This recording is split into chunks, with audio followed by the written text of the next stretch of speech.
Va'da qilinganidek o'zbek oilani Germaniyada bir oyga qancha rasxod qilishini aytib beraman bugun videoda. 2 kishilik oila, ya'ni keyingi videoda bo'lsa 3000 oylikdan sizni qo'lingizga qanchasi tegishi va ana yechib olingan pullar, naloglar aslida nimaga yechib olinishini bitta hisob-kitob qilib beraman. Video cho'zilib ketishi mumkin, 2 qism qilib chiqazaman. Xo'p, Germaniyada yashashga eng birinchi bo'ladigan rasxod bu arenda, uyning arendasi.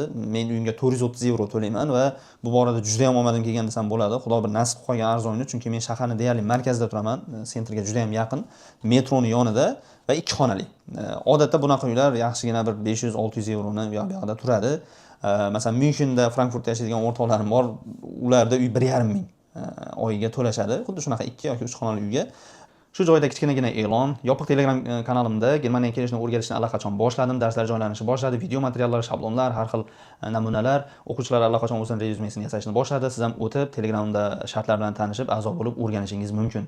Xo'p, keyingisi yeb ichish uchun 600 euro ajrataman oyni boshida men, lekin shu paytgacha bu yetmay qolgan. Har doim nimadir qo'shimcha ekstra to'lov chiqadi. Ya'ni bu 600 euroning ichida men mashinaga benzin quyish, ko'chada ovqatlanish, aylanishlarni ham shuning ichida hisoblayman. Shuning uchun ham har doim yetmay qoladi.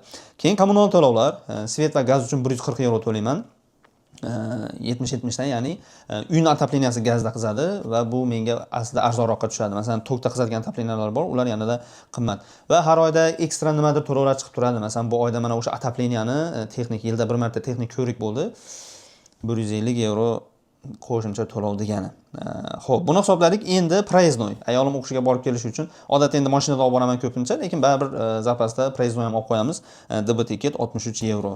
Va siz to'lashni xohlamasangiz ham, eshitsangiz ham, ko'rmasangiz ham radio, televideniya to'lovi oyiga 18 euro. Uni sizdan hech kim so'rab o'tirmaydi.